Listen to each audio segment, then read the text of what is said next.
So, friends, so we have reached to the last session of the day, and so we have an exciting speaker, like Dr. Ananda Balayogi Bhagnani, who's the director of SITE, Pondicherry, as well as he's one of the renowned figure, being a modern medical physician, then being inspired by his own like the area where he has been brought up. He was born into yoga rather than like he learned yoga. And I remember one 2012 letter to the editor he has written in International Journal of Yoga, where he spoke similar line with what Dr. Satyalakshmi has spoken, like yoga is never a system of medicine, but Yogapathy is a system of medicine. And we should not look yoga as something like a pharmaceutical industry putting yoga into a capsule and delivering it. And he was been very critical, and he's one of the best letter to the editor I have ever read. And since I'm following sir, and he's been a honorary advisor for many associations, to name it International Association of Yoga Therapy, where Dr. Sadbir Singh also represent the same, and also is in many of the high-level steering committee of Ministry of AYUSH. He's also one of the GB member of Central Council for Research in Yoga and Naturopathy, and he's been a mentor of many yoga researchers across the globe. And it is a pleasure to have you, sir. And over to you, sir, to talk the translational value of yoga research. Thank you so much for inviting me to this wonderful event, a conclave on yoga research as part of the Yoga Mahotsav 100 days countdown to IDY 2022. I have been enjoying the session since the morning, and it's been very wonderful to see my dear Dr. Satbir Khalsa, listen to him today, also listen to my dear Ishwar Basareddy sir, my dear Raghavendra Rao, my dear Manjunath, and now Lakshmi ma'am. I think it's been a very beautiful meal. We have had a very, very fulfilling meal today. So I congratulate all the participants who are part of this. And I'm going to be sharing some thoughts today on the translational value of yoga research. So I'm just going to share my screen. And I hope my screen is visible. Yes. And you can just let me know in case it doesn't move. You can let me know, because sometimes with Zoom we have these issues. Sure. So today my presentation is on the translational value of yoga research. And in the image you can see here, you see the Guru Parampara who are blessing us. And I invoke their blessings at this time. Om Tadparamparaya vidmahe Jnanalingeshwaraya dhimahi Tanno Guruh Prachodayate. Om Yoga Maharshi Dr. Swami Geetananda Giri Guru Maharaj Ki Jai. Om Puduvai Kalimamani Puduvai Shakti Yogacharini Ammaji Meenakshi Devi Bhavanani Guru Mata Ki Jai. Om Shri Gurubhyo Namaha Hari Om. So today I am representing Sri Balaji Vidyapith, a deemed to be university, health sciences university accredited with A++ by NAC, one of the top 100 universities in India for the past 7 years, where we have a center for yoga therapy education and research, and salatogenesis is our focus. I hope you can see my slide on salatogenesis coming up, just to check that. Yes, sir. Fine. Yes, sir. So salatogenesis may be a new term for many of you, and I'm so happy Dr. Pradeep mentioned my Yogopathy hypothesis that has been running around for a long time. The new topic is salatogenesis. Salatogenesis is nothing but swasth. It is wellness, wholesome wellness. And what we want to move from is pathogenesis, which is a focus on disease. And we want to move towards a focus on wellness and health, which is salatogenesis. And for this purpose, for the last 11 years, our center at Sri Balaji Vidyapith has been functioning. I would like to pay my respects to my yoga research mentor, Professor Madan Mohanji, who for the past 4 decades has been a pioneer of the integration of yoga and modern medicine. And you can see one of the first papers in 1982, where he and my father, Swami Geetananda, together worked on oxygen consumption and ventilatory changes during Savitri Pranayama and Shavasana. One of the first papers showing the intense rehabilitative, relaxatory, and restorative powers of Shavasana with Savitri Pranayama, one of our traditions. And along with him, I have worked for so many decades and introducing yoga to medical students at JIPMA. You can see them, and our home team, which is Ananda, Udupa, and Madan Mohan. My dear Udupa, Kaviraj is in Nimhans these days. So much work we have been doing from that time. Today, we are looking at translational research. So what does translation mean? Translation means saying things in a way that the other person can understand. So somebody speaks in Hindi to me. I will ask somebody, I don't know so much Hindi, please translate to me. If I speak in Tamil to you, you will say, can somebody translate for me so that I can understand in a language I understand clearly. So basic research, which is fundamental research, and we know that eminent institutions like Kaivalya Dhamma have done a lot of basic research initially. Today, one of the lacuna of modern yoga research is that we lack basic research and we have gone straight into clinical. And the basic should support the clinical and clinical should support the basic so that we move into public health policy. So we have in this framework, discovery, development, implementation, evaluation and review, and research uptake. And this has to keep on going round and round. It's not a one-way process at all. So when we look at yoga research, when did it start? Well, it started with the prehistoric origin of yoga. The great Maharishis who said, Koham, Nan Yar, who am I? And in modern times, we need scientific, philosophical, literary research. Why do we need it? To confirm, validate, and enhance the understanding of these concepts for the benefit of humanity. If you look at PubMed, and this is right from last night, the latest update, yoga therapy, when you put it into PubMed and search 6,772 results for yoga therapy in PubMed, which is the gold standard of research. Everybody nowadays looks at Scopus and impact factor and all. Still, PubMed is the gold standard. And if you look at that graph, you will see 1948, how in the last couple of decades, right up to 2022, how that is growing exponentially, especially in the last few decades. When we talk of yoga research, work by Swami Kovalananda and Kaivalya Dhamma, scientists like Professor Garote, Bole, Karambelkar and Vinaykar, medical scientists like B.K. Anand and Chinnaji and others at AIMS, Udupa at BHU, Desi Raju at Nimhans, at JIPMA, people like our own Madan Mohan sir, and the most amazing Bijlani sir at AIMS. Today we have yoga universities like S. Vyasa, Patanjali Yoga Peeth. But if you try to look at yoga research today, most of the research is limited to the physical aspects. And again, we are putting yoga into the box to study it, the box of randomized controlled trial. It's a box. We are putting yoga into the box to study yoga. And one of my favorite statements nowadays is, anything in a box is dead. So you have to be careful when you put yoga in a box that you don't kill yoga in the process of studying it. Because most yogic phenomena are beyond the mere physical manifestation. We have done immense research on Shavasana. But if you say the only effect of Shavasana is lowering heart rate and blood pressure, you have missed 90% of what Shavasana is all about.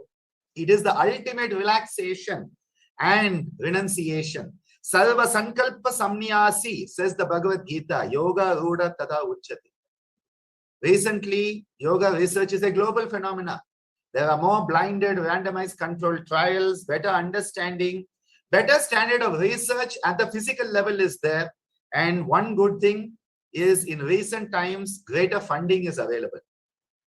But the question is, do we have the equipment to quantitatively and qualitatively measure it? What to do with those aspects that are beyond our present day capacity? And for me, as someone who is a son of my Divine Mother Yoga, how to keep the yoga and yoga research? This becomes the big translational question that I ask. When you're translating yoga into yoga research, how to keep the yoga in it and not kill the yoga by putting it in that box?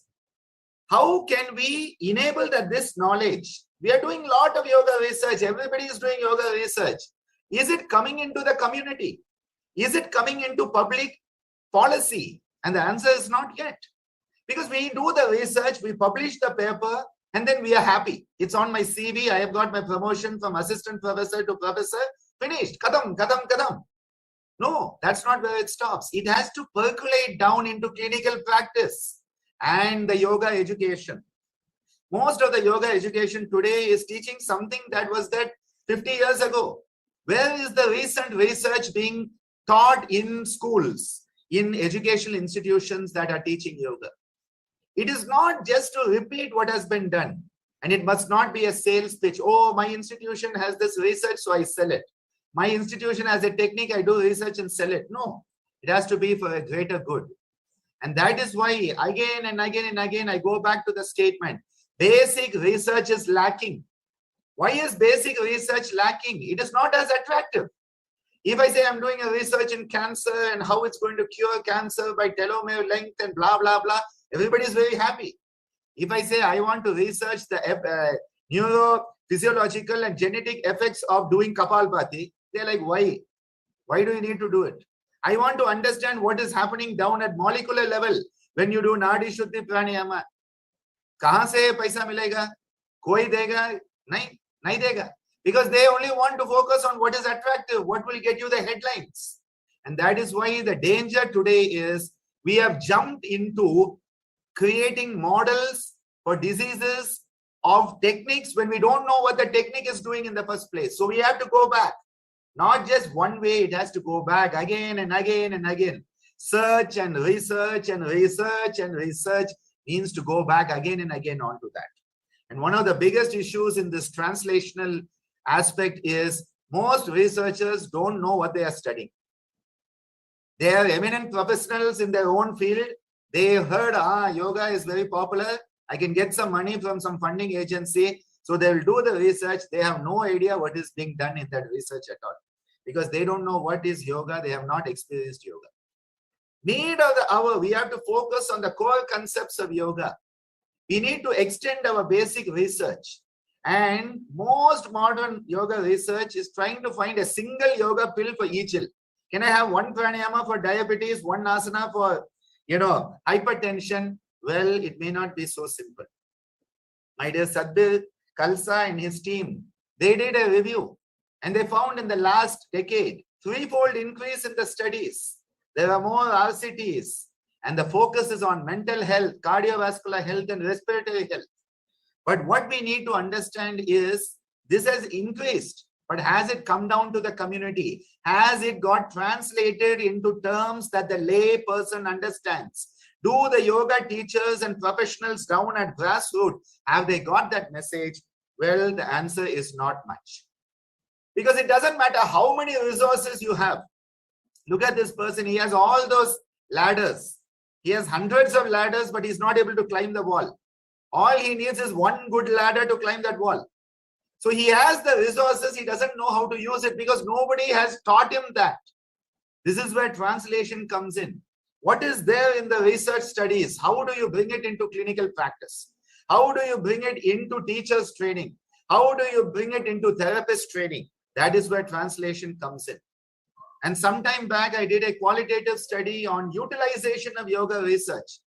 I mailed so many yoga teachers and therapists around the world. Everybody said, yes, we need research, we need update. But they were not reading the latest papers. Their information on yoga research was based on newspaper headlines. Newspaper headlines are not news. Most of the time, fake news here. You have to go to the actual study. I'll give you some examples today of that. So who are the key players in this? The student, the therapist, the patient, the researcher, the teacher, and each one has to feed each other. The student must say, I want to know what is the latest research. You ask your professor. They are still talking of 1922. Ask them, 2022, what are the yoga research papers? Tell me. then the professor has to learn about it. This is how the student drives the educational policy. The therapist should say, what is the latest information on yoga therapy?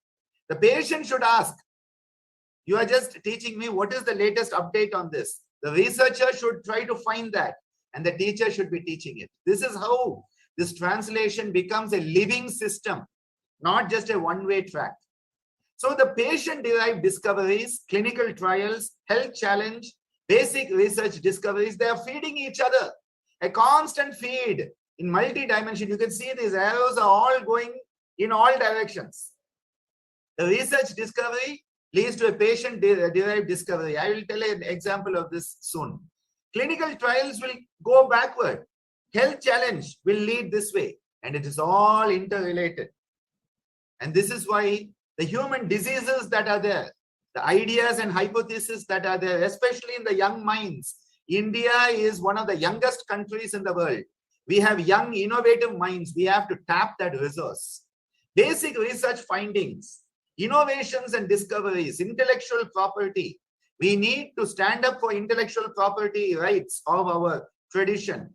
Development pipeline, clinical trials, regulatory approval. All of this has to feed each other in the clinical research and translational medicine. So I want to give you some ideas of some studies which have this translational value and give you examples of what I'm talking about. In 1991, now you say, sir, that seems like very, very long ago, because many of you are not born in that time. Also, you're born after that. This is still in my time. Desai, Raju and Tellis, Shirley Tellis, the most prolific yoga researcher, her mentor was Desai Raju sir at Nimhans. And they found there's a difference between short Kumbhak Pranayama, long Kumbhak Pranayama. Now, how many yoga professionals have been told this? They have been taught do Kumbhaka. But there's a difference. When you do short Kumbhak, there's an increase in oxygen consumption. When you do long Pranayama Kumbhak, there is lowering of it. Just look at that. Do you want to enhance oxygen consumption or do you want to decrease it? The alteration of Kumbhak is different. Now, this information, please tell me, is it there in any modern yoga training manual? How many medical professionals who are practicing yoga therapy know of this difference? So your patient who you want to increase oxygen consumption, you want to help them burn up the fat. So you increase oxygen consumption to burn up the fat. Short Kumbhak should be given. This is where the therapeutic application. Then you give it to people who have obesity. See what is happening. Feed it back. This is where translation occurs. But we don't know it exists. So then how can we translate it? पहला तो कुछ होना चाहिए, पता होना चाहिए, उसके बाद उसको translate कर सकते. That is why basic knowledge has to be there. Another study, 1993, the year I joined MBBS, by Shanov Kalsa. This is different than Satbir. They have shown right nostril is different than left nostril.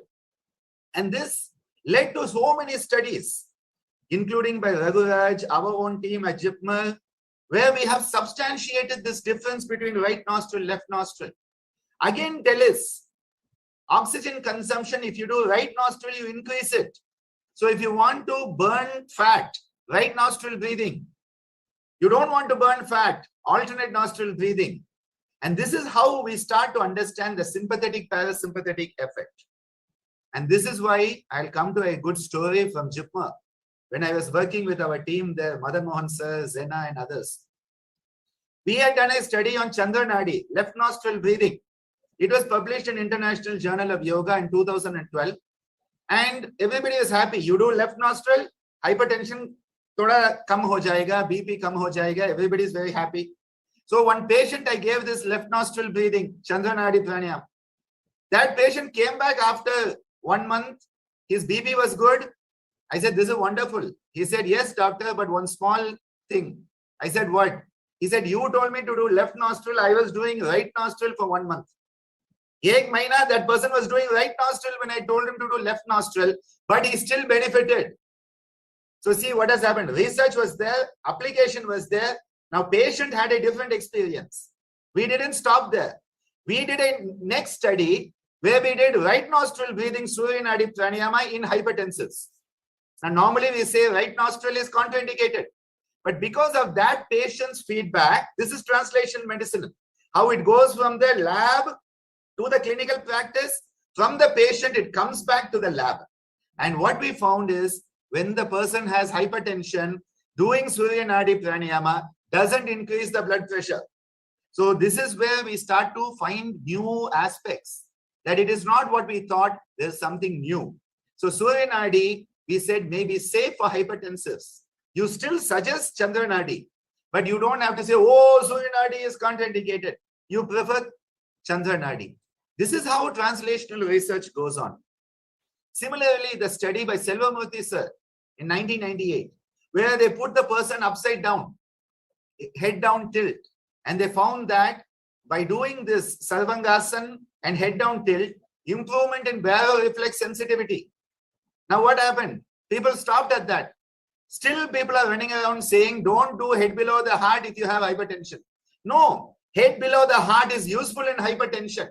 And again we are finding, not Shirsasana, but there are so many practices where you can do Pada Hastasana, head is below the heart. Meru Asana, that is the mountain posture, which is part of Surya Namaskar, head is below the heart. All the head below the heart postures are helping to restore baroreflex mechanisms and bring down blood pressure. So then from the lab to the clinical practice, and then you start to take it back and forth and you develop, the whole system is developed by doing this. Again, studies by Raghuraj. If you do Kapalabhati and Nadi Shuddhi, there is a difference in sympathetic and vagal activity. Now, how many people are knowing that? Everybody wants to do Kapalabhati. Everybody wants to do Kapalabhati today. But we have to be very careful. If already the sympathetic tone is high and they do Kapalabhati, it may not be good. So we have to have this knowledge, take it to the clinical side. Then we have to see, nobody has yet done it. What happens in somebody who has high sympathetic activity?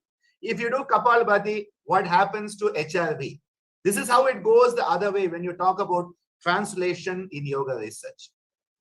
Another study, Vijay Lakshmi at JIPMER, where we showed yoga-based relaxation reduces blood pressure and hypertension. Everybody knows this.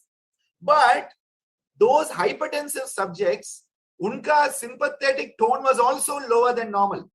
By doing the yoga-based relaxation, sympathetic tone also came to normal. And this is why later on we have done multiple studies. It is not that just yoga brings down sympathetic and enhances parasympathetic. If that sympathetic is lower than normal, that sympathetic tone will also be brought up to normal. This is what you start to find when you go right down into the clinical practice. So the research in yoga shouldn't be limited to the lab. Shouldn't just be done to get funding and submit your report. This is what everybody does. It has to be brought into the clinical practice, and then it has to feed back into future research. Another study, slow pranayama and fast pranayama, they are different. Again, so many RCTs we have done on this.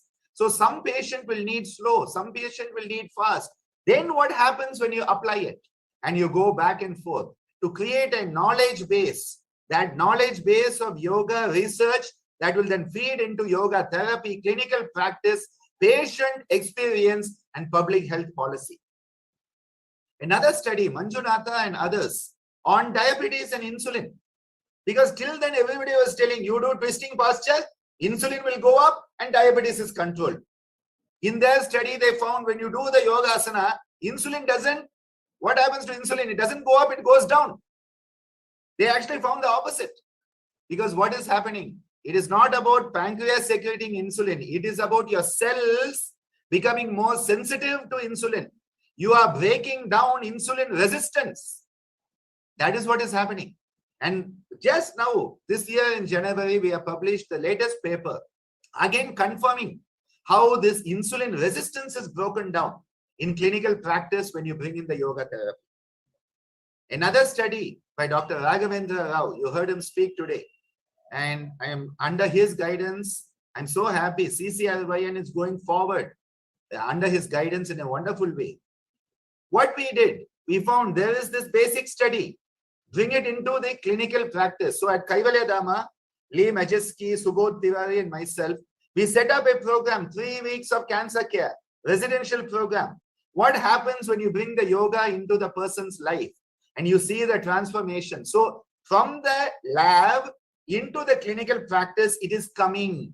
And then it is becoming part of policy. And today, one of the best-selling books is by Lee and myself on this very topic, based on the research. So the research is feeding the clinical practice, feeding the experience that the patient has who comes to yoga therapy.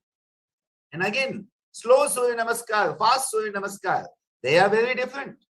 Today we have the 75 crore Surya Namaskar, 75 lakh Surya Namaskar was done on Makar Sankranti. All this is being done. When you do it fast, it is different. When you do it slow, it is different. And this message is being taken forward. And then what a beautiful study by Gangadhar sir and his daughter, D.G. Kalyani at Nimhans. When you chant Om, when you chant that Omkar, the limbic deactivation they found in functional MRI. So what did we do? We said, okay, fine, this is very nice. But then can you bring it into clinical practice? And so we have a technique in our tradition, Pranava Pranayama, where you do and you bring it together. So this we were teaching. We found it very useful in hypertensives. Study along with Dr. Basav Reddy ji and our team, Madan Mohan sir and Dr. Zina. When we did this work, what did we find?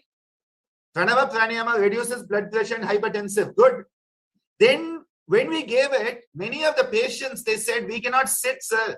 We want to lie down. So our yoga teacher was teaching the patient Pranava Pranayama lying down. Now, instead of saying, oh, that is wrong, we said, okay, let us study that. So from the previous study, we studied, took it to the patient, and then we found what is happening to that patient. They cannot sit long time. They want to do it lying down. So then the next study showed when you do it lying down, it is effective also in hypertension and diabetes. Then the next level, stroke patients. What happens to transcranial Doppler flow when you do pranava? Again, it goes up. And then what is the mechanism? We found the benefit. We wanted to understand the mechanism. We went back to the lab and a study showing that pranava has the most sinus arrhythmia, respiratory sinus arrhythmia, which means when you breathe out, your heart rate becomes slower. When you breathe in, your heart rate becomes faster. And in pranava, elongated exhalation is enhancing respiratory sinus arrhythmia. This is now a mechanism. So basic research becoming clinical, clinical research going to the patient, patient feeding back to clinical research feeding back into the basic research. A full cycle is happening with the translation here. And today we know, thanks to Streeter and team, that something called the allostatic load. Normally you have something called homeostasis to maintain samatvam. But then when you have stress and you're trying to maintain samatvam, you go into allostatic. Allostatic load, allostasis is altered homeostasis. It is like an elephant sitting on your shoulder the whole day. So what you need to do is reduce that elephant. How do you reduce that elephant? Yoga helps you reduce that elephant. So the mountain becomes a molehill. The problem which was a tsunami becomes a wave when you practice.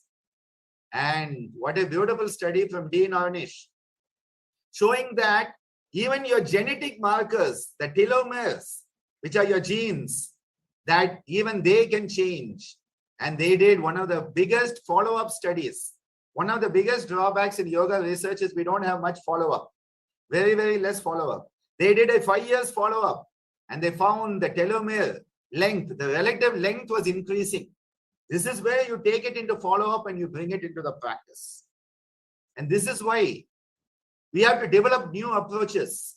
We have to demonstrate the usefulness. We need to disseminate the finding. All my research findings, I put them on academia, I put them on ResearchGate, share them freely with people. I talk about them wherever I go, I share so that you disseminate the finding. People should know it has happened. If they don't know, how will they apply it? If you don't tell them, how will they translate?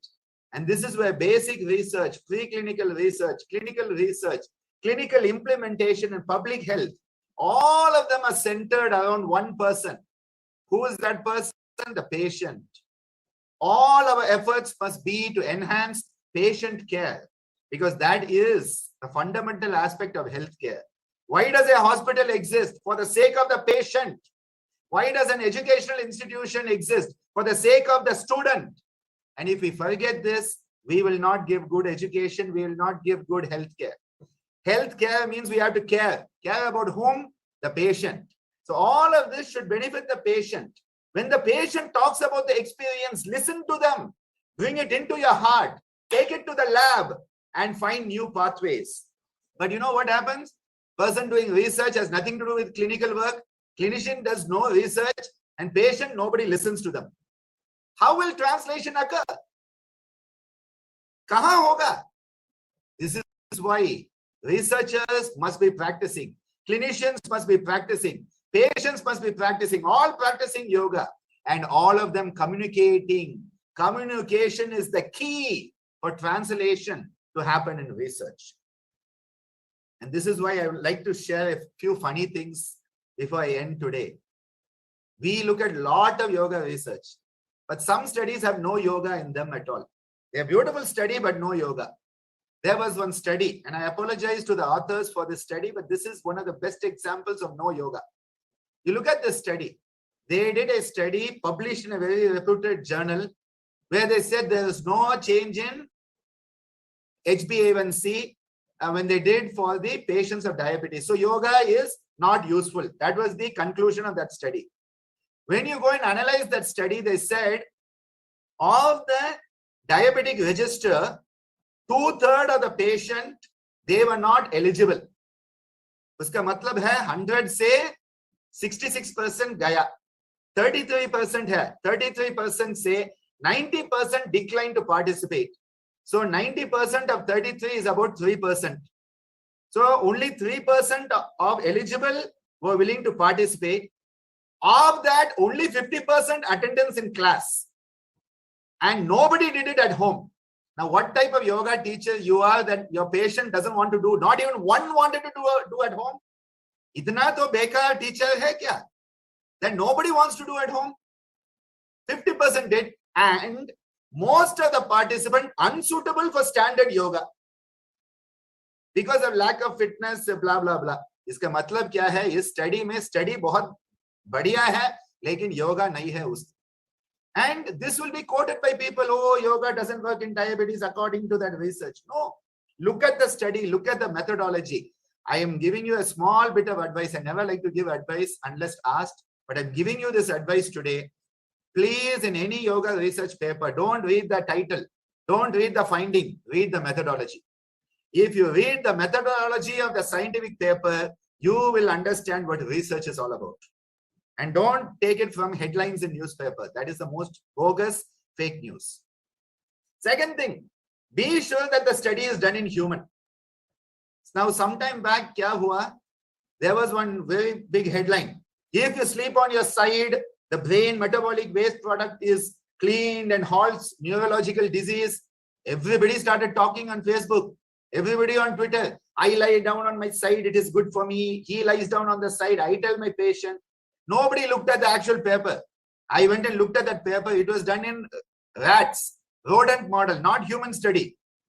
They had done a rat study to look at the glymphatic pathway. That is the lymphatics in the brain. And it was not at all in human.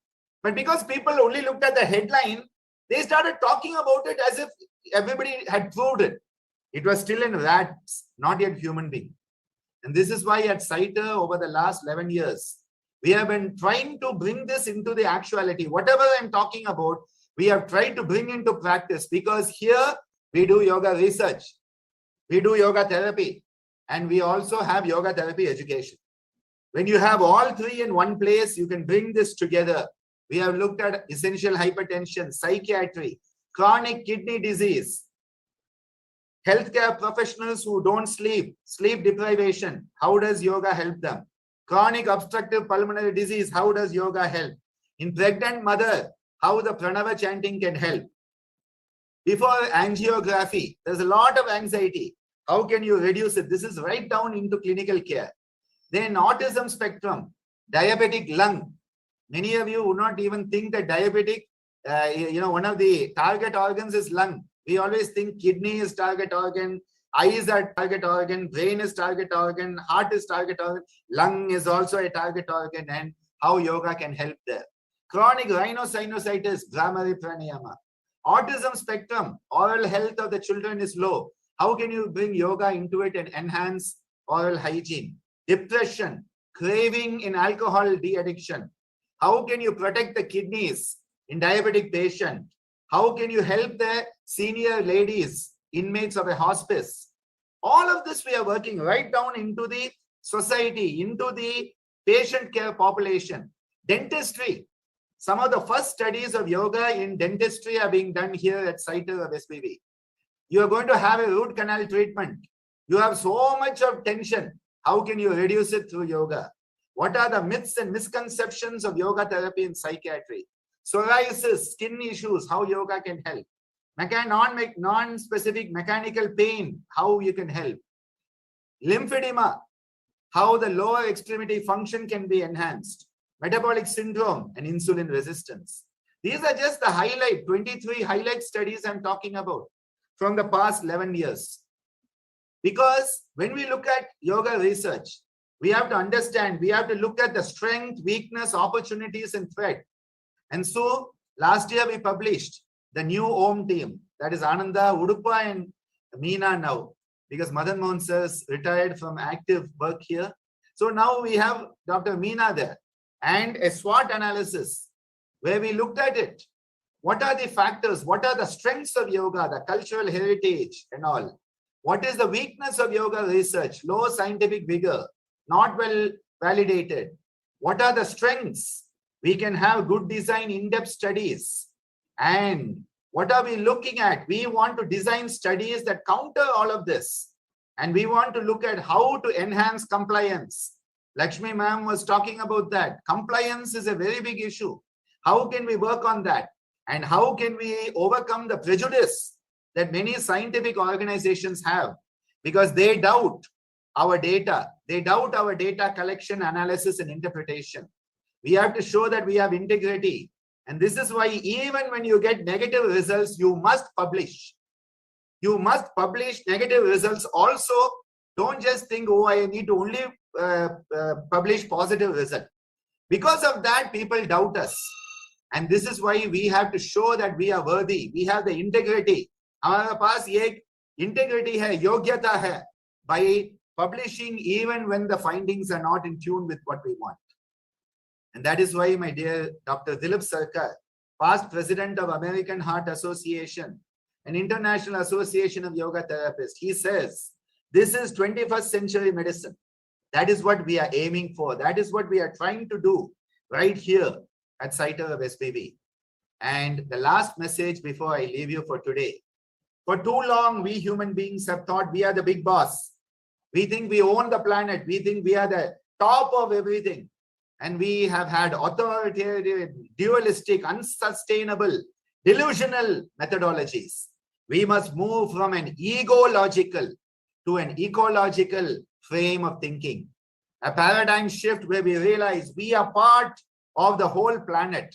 We are part of this whole ecosystem. And we have a responsibility to be a caretaker of this planet. We are not the owner of this planet. We are the caretaker. And to be a caretaker, you must take care in a loving manner, with compassion, with empathy, and supporting each and every living being on this planet. Gratitude is the highest attitude. And so my gratitude to the organizing team for giving me a chance to share these thoughts today with you. Thoughts that are in my heart, in my mind.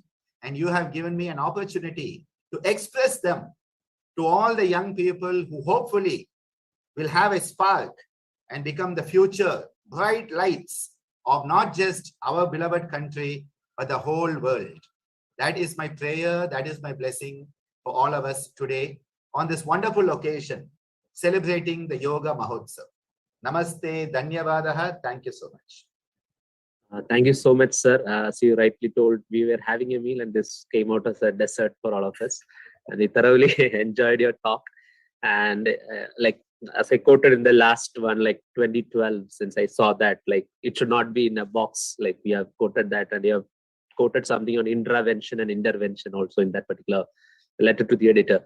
And the way what you have explained right now, it is like it is for every researcher, every physician, it is something where we need to take ahead in terms of to whom we are basically doing all these things. Like if the end user is not benefited, and every system of medicine, we are moving away from the philosophy with that system is being built. So that is one of the biggest problem what we have. And we are having a lot of researchers, lot of research papers, but problems are also increasing simultaneously. And I think this is a spark, as you told, and many of us will take this ahead with your guidance and looking for active collaborations in future as well. And thank you so much for spending in time, and namaste. Thank you. Bye-bye. So thank you so much, every participants, for joining with us from morning 6 o'clock. And right now, it's like we have been a long run, but it was a very fruitful program since morning. And now I think this is the end of that national conclave for yoga research and its applications. And we will be having an yoga manthan in the evening by 6 to 7, where we will have a complete talk on Hindi, which will be led by Dr. Jyoti Keswan, who is the HOD for Department of Yoga in Sant Medical College. And I hope you all will join in that as well. And thank you so much, and have a nice day, and let us promote yoga. Thank you.